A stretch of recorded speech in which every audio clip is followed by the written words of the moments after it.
I have a simple question. What are your favorite D&D house rules? You know, the ones made in-house just for you and your crew.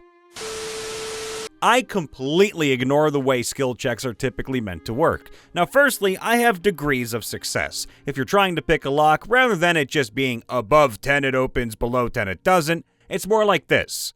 A nat 1 and your lockpick breaks, preventing you from trying again, and you drop your wrench, alerting the nearby guards. Under 5, the pick breaks, but you remain undetected. Under 10, the door doesn't open in time, and you have to retreat back into hiding before the guard sees you. Find another way to distract him and you can try again. Over 10, the door opens and you slip through. A nat 20, on the other hand, and not only do you manage to open and get through the door, but you're also able to break the lock entirely, meaning it won't be locked again on your way out. Now, secondly, I don't always use round numbers for this, particularly for things like haggling. Everything above a 1 might knock off an additional 10 gold, with a nat 20 completely halving the price. Thirdly, in conjunction with this, I don't tell my players what they should be trying to roll. Now, normally DMs say, you have to beat a 15, but since there will be various results based on what they roll, I just let them roll and then explain the outcome. This creates a lot of partial successes and partial failures, as well as unexpected advantages and problems. Once, while attempting to open a desk containing important information, the fighter decided to just rip the door off. Now, I had planned for this and placed a firebomb on a wire to burn the information if they tried brute forcing it. However, he rolled a nat 20 on the strength check. So even though he used a reckless method, his luck meant that he was able to rip the door off quickly enough to take the firebomb with it, saving the information in the desk. Here are some rules we have developed in the campaign I've been running for a long while. The DM is always right. We can look up rules as written during downtime and correct rulings and decisions moving forward. Nothing kills full game immersion and flow like a meta rule debate between players and the DM. GM or DM, master is in the name. Accept the ruling and move on. Critical hit rule. Any critical hit should deal more damage than a normal maximum roll, period. Rules as written, raw, can have a player scoring only 1 more than the minimum with a snake eyes roll. At our table, when you roll a natural 20 on an attack, it is a critical hit. It always hits, no matter the AC. On a critical hit, your damage equals the max damage of any dice you would roll for damage, plus the total of the rolled dice, you still roll them, then add flat bonuses. Flat bonuses include Great Weapons Master, Sharpshooter, Proficiency, etc. They're added once. Any rolled damage, weapon damage, Hunter's Mark, Sneak Attack, Divine Smite, etc. is maxed, then rolled. For an example, I am a paladin fighting with a great sword and have taken the feat Great Weapon Master. I declare a Great Weapon Master attack on the next roll, and I roll a nat 20, scoring a critical hit. Before I roll damage, I declare that I will expend a first level spell slot to use Divine Smite for extra damage. Now, my total damage is equivalent to 12 max sword damage, plus 16 max Divine Smite damage, plus I roll for the damage of the sword, 2d6, plus I roll damage for Divine Smite, which is 2d8, then I add 10 damage for Great Weapon Master, and finally, I add my proficiency bonus. Paladin tank for the win! Multiclassing. I am not a fan of metagamers looking for the best damage-dealing class combo. This ain't a video game. You are a character on an adventure with allies in an amazing fantasy world that we are exploring together. As a DM, I want some in-game justification and explanation for your character's multiclassing. Come to me early with your plan and we can work it out. However, a 6th level paladin is going to have a much harder time convincing me that their character would take a break from their path just to take 2 levels of sorcerer. How would their god react to that choice? And what does it mean to their oath? There should be ramifications and challenges with taking a completely different direction for your character. I have a player in my campaign who started as a bard. had a life-changing experience, saw the light of Bahamut, and has been on the Paladin path since level 2. Great! The more you can add to the story and depth of character, the better. Nothing is worse than a player taking a few levels of this or that just to access a cool cantrip or ability.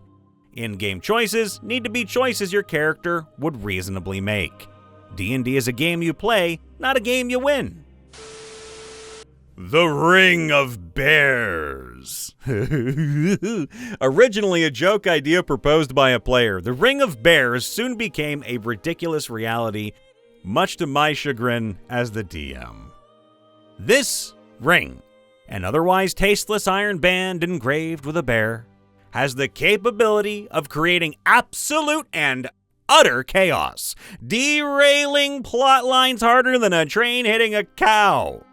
The ability of the Ring of Bears, you may ask? Well, it allows the wearer to replace any one word in any spell or attack with the word bear or bears twice a day, turning melee basic attack into melee bear attack, acid rain into bear rain, magic missile into bear missile, which never missed by the way, and even the mighty fireball into just bears, which was a ton of bears flying from the end of a wand.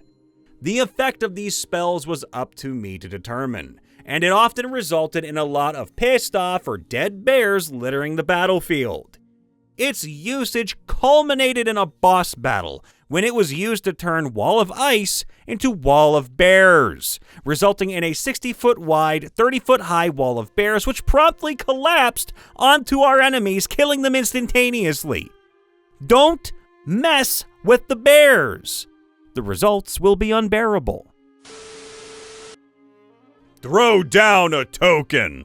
The player asks an out-of-character question of the DM, usually to cut through frustration and move the plot along. We've rolled 5 searches on this room already because half the party interpreted the priest's riddle to mean we can't proceed without finding something in here. I'm throwing down a token. Is there anything mission critical in this room? Nope. Thank you! Another time, it was the DM. Folks, I'm throwing down a token. The conspiracy theory you're about to spend 5 sessions chasing is completely and utterly wrong. Move on! At one time, the DM handed out actual tokens, 1 per player per campaign, and sometimes as rewards, but we're less formal about it these days. Physical token or not, the DM will only ever answer to make the game more fun. Here's a side note, by the way. I'm amused to read that so many people writing that Rule 0 is, the DM is always right. Duh. At our table, Rule 0 is, stop giving the DM ideas. I really hope this greased slope doesn't end in a gelatinous cube. Rule 0, dude. Indeed. Oh, and on an unrelated note, somebody hand me a monster manual. Lately, I've been experimenting with the idea of momentum dice.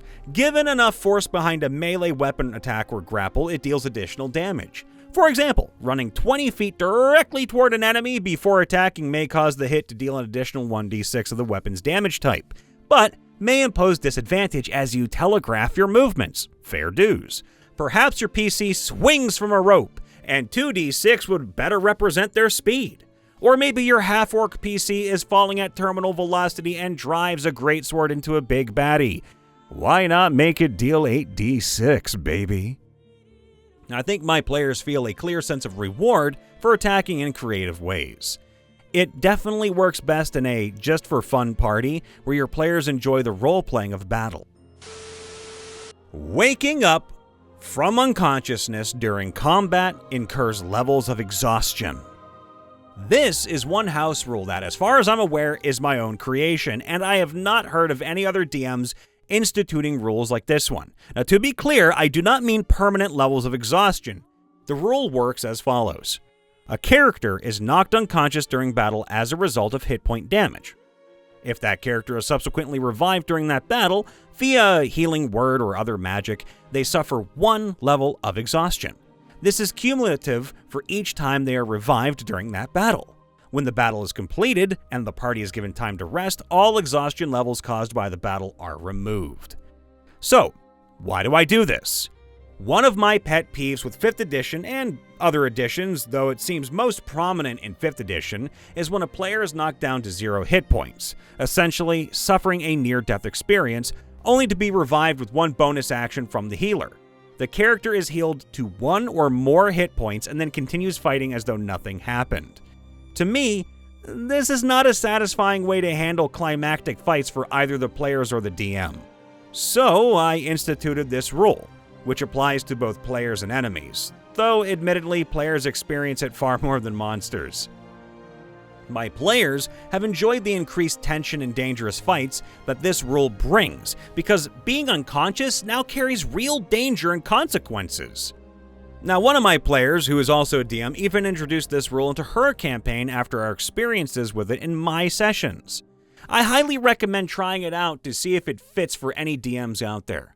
When implemented, with player consent of course, it can be an excellent way to raise the stakes in dangerous battles in your campaigns.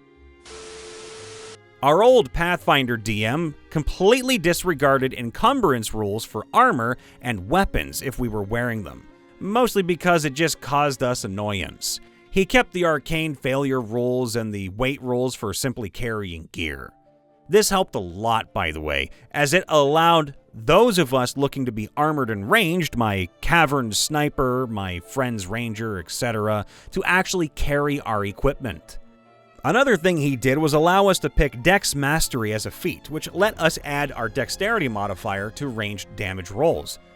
Oh boy! Let me tell you, with a +6 Dex by level 4, a magical crossbow with extra damage and a wider crit threshold, and all the poisons my drow had amassed from craft alchemy and harvesting spiders, I was one-shotting things left, right, and center. He regretted that one. Detect plot. Once per gaming session, any PC can cast this spell, even if they normally can't cast spells at all.